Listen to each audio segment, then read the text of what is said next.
So what about quarterbacks? Yeah. What are you going to be looking for there? Now, we won't be able to see anything from Shedeur Sanders because he has said he will not work out. And I know you were talking about that with Mike a little bit. Yep, he's of the opinion that it's the player's prerogative not to work out if he doesn't want to. Now, I think the things I just said scare people at quarterback. That's why I'm a little bit on the other side, too. It's like, I get it. I get the idea. We can only hurt our draft stock. And if you're a top quarterback, it's like we don't – I would prefer – they to have more of a fearless attitude out there and be like, I'm going out here, whatever you see, whatever. I am who I am, and I'm going to go rock this thing, and I'm going to have fun. The only time in my life I get to be at the NFL Scouting Combine, I'm going to go crush it. I would prefer that mentality, but I get why a player would not because want unfortunately people hold them to the things we were just talking about. Well, he only won 75% of the Combine. Yeah. And it's like, I've never met this guy before. But do NFL teams do that, you think? I mean, it does. It's not as we might, and we might NFL say teams, that. But it adds to a narrative sometimes that ends up getting into the NFL people's minds a little bit. That's what it is. Yeah. Right?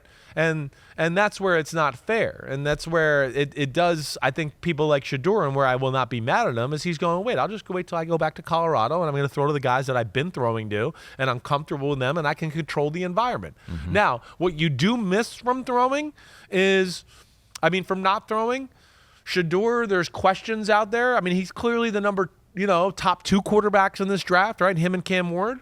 But, are there benefits of what he could do? Yeah, if he went out there and threw missiles everywhere and showed everybody, whoa, my arm's on a different level, and look how I can control it by throwing, fastballs all the time, could that ease some people who were, on the fence about him? And now they go, wait, we might need to look at this a little closer here. Yeah. That's where you miss out on. Which is why I don't like not competing, because you are implicitly saying that. You're like, I doubt that I can change minds out there. There's already, on Shedeur, the idea that I have a much weaker arm, and and maybe I do, and maybe I should just not throw. No, it almost confirms the narratives out there. I hear you there. He's going to have his chance to go to the pro day and show everybody what he has there.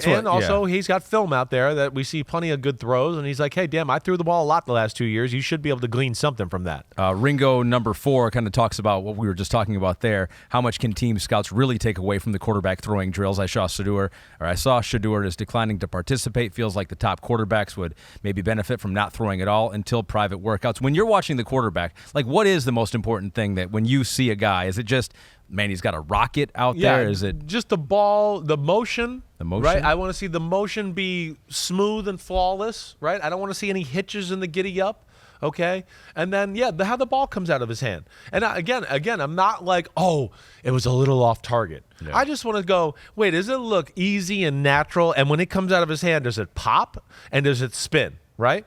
And there are things you learn from, especially in person. TV, as you've heard me say so many times, right? It doesn't do justice to some of these guys. I saw Mahomes a ton on TV, and I was his biggest fan coming out of college and said he was the number 1 pick in the draft, right?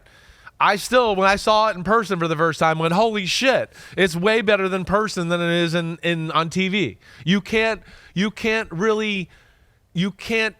get the appreciation for how easy he can throw the ball hard and how hard it can spin with him putting minimal effort until you see it in person, right? Same thing happened to me when I saw Aaron Rodgers in person.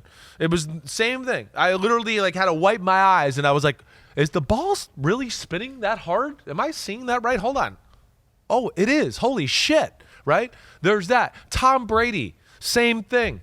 He might have not spun it as hard as Brady or as Mahomes or Aaron Rodgers, but first time I saw him in person, I went, holy shit, he throws his fastball so easy because he's just long, his hands are big, and he does all the mechanical things so perfectly that he doesn't have to to throw it hard, right? He can just be like, I'm Tom Brady, I pat the ball, 100 mile per hour.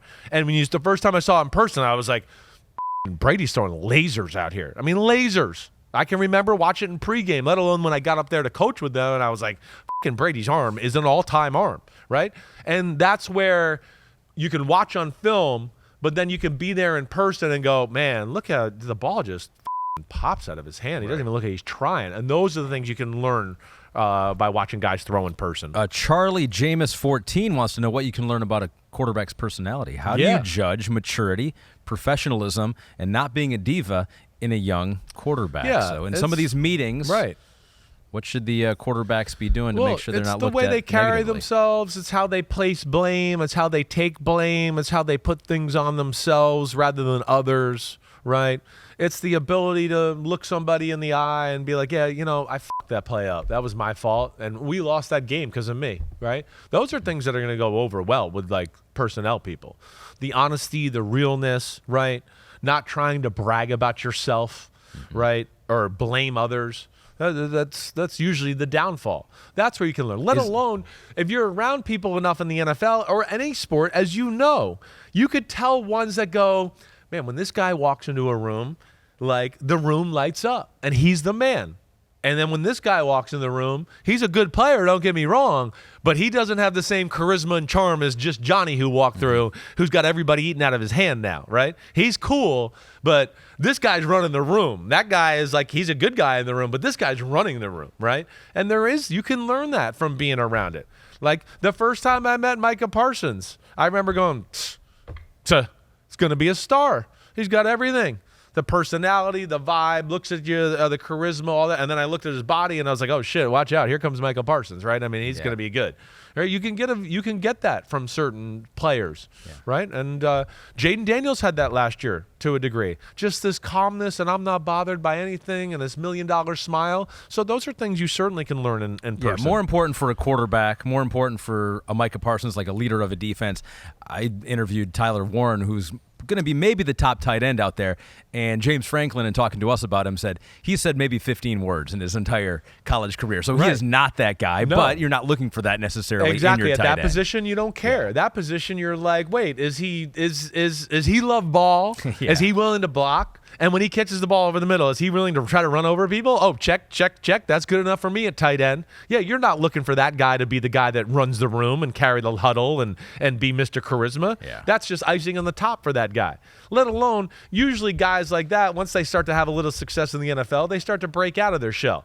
But yeah, Tyler Warren's one of those guys. I met him at the Super Bowl and got to interview him too. Okay. Where even though he's quiet, you could tell there's an incredible quiet confidence and his belief in his ability is very real. And then you watch his highlight tape from basketball in high school, or you watch him in the NFL and you go, he is a freak show and he's a top 20 pick. How he competes out there when you turn on the tape. Exactly right.